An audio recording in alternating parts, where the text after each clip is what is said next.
2 decades after Hurricane Katrina, the Federal Emergency Management Agency, or FEMA, remains mired in controversy. Several employees were recently put on paid leave after criticizing the Trump administration's overhaul in a letter to Congress.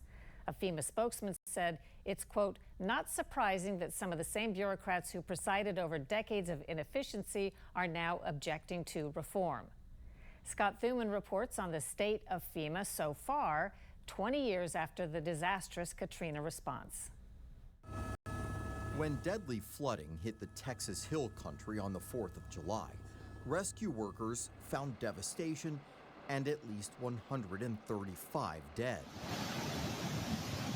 In the aftermath, questions about the response. Texas got what they needed when they needed it. Your lack of visibility is shocking. Criticism of FEMA goes back at least 2 decades when Hurricane Katrina decimated New Orleans and the Gulf Coast. The federal failures summed up by President Bush's tone-deaf praise of then FEMA Director Michael Brown. And Brownie, you're doing a heck of a job. The FEMA director's working 24 hours. As the storm was still raging, a U.S. Army general was in Mississippi watching and awaiting orders from Washington. And Secretary Rumsfeld found out I was in Mississippi. And then they told the White House, and the word came back, get that general in New Orleans.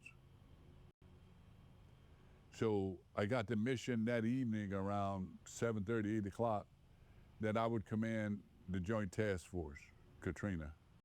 Lieutenant General Russell Honore, now retired, was called in because local, state, and even federal officials were overwhelmed. He commanded the military response to Katrina. A lot of people said, well, they picked him because he's from Louisiana. It had nothing to do with it. Follow Napoleon's first rule of warfare, you got to get there. And we were there, and I ended up with the mission that evening. Honore arrived to thousands missing, thousands more trapped in the Superdome without supplies or adequate help. So there were lessons already that you knew we needed to learn. Oh, yeah. We could have had more helicopters in there quicker, because we have enough troops there with the National Guard that was already deployed out of the state. We don't have enough to do the search and rescue, but we can solve that. Let's get the people that's living that we can see. You know, do something positive. And the state had a plan to evacuate, but the buses didn't show up. For General Honore, the most important lesson for people facing a disaster is that in the first few hours, you have to rely on yourself and your neighbors. For the life-saving phase, that first 24 hours, it's imperative that people understand most of the lives saved in Katrina weren't saved by uniformed people. They were saved by neighbors who got their boat out and took people to the overpass. Do you think people have unrealistic expectations in those scenarios as to who was supposed to help them and how quickly? Yeah. Because the burden falls on the parish and the state. But in a real disaster, they get overmatched. A FEMA is not a 911. 911 is your local sheriff and fire department. After Hurricane Katrina, FEMA saw a massive budget increase, focusing on disaster preparedness, pre-positioning equipment, supplies, and response teams. But over the years, including last September when Hurricane Helene hit North Carolina, the agency was again heavily criticized for its response. One FEMA worker was later fired after reportedly telling relief workers in Florida to avoid helping Trump supporters.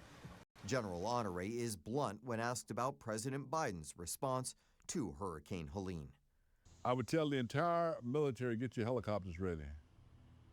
Because in Helene, Biden them that up. And you can buzz that word out. They fucked it up. We got the 101st Airborne, helicopters and light fighters with little vehicles that can go up mountains and helicopters. Within 2 hours of Helene.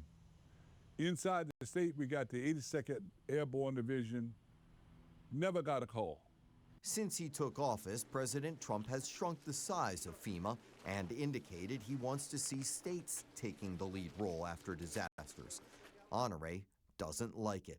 There is that argument that perhaps more of the responsibility, more of the power needs to be put in states' hands.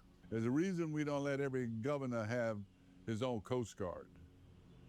It's duplicitous, it won't make sense. There's a reason we don't let every governor command the Corps engineers in his state. There's a reason we do that. It's for accountability and that we don't need to replicate it in every state. 20 years on, in New Orleans' lower 9th Ward, life has been long back to normal. New homes dot the area, but so too do the empty lots, where no one came back to rebuild. General Honore says FEMA is an agency the country needs, but he wants reform. As he says, it has strayed from its original mission. The purpose of FEMA was to get people back in their house, and it's been transformed as political favor. You with me? Yep. And of course, hurricanes come around election time.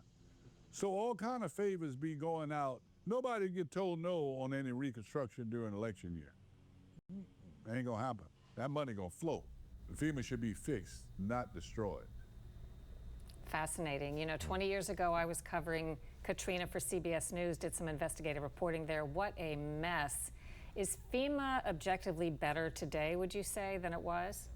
Well, it certainly has the money for immediate needs, but it's also staggering how fast that money can be spent when there is a disaster. For example, in 1 week last year before Hurricane Milton, FEMA spent $9 billion. Oh my goodness. Hard to imagine that you can keep up with that in any way. It's a challenge. Thanks, Scott.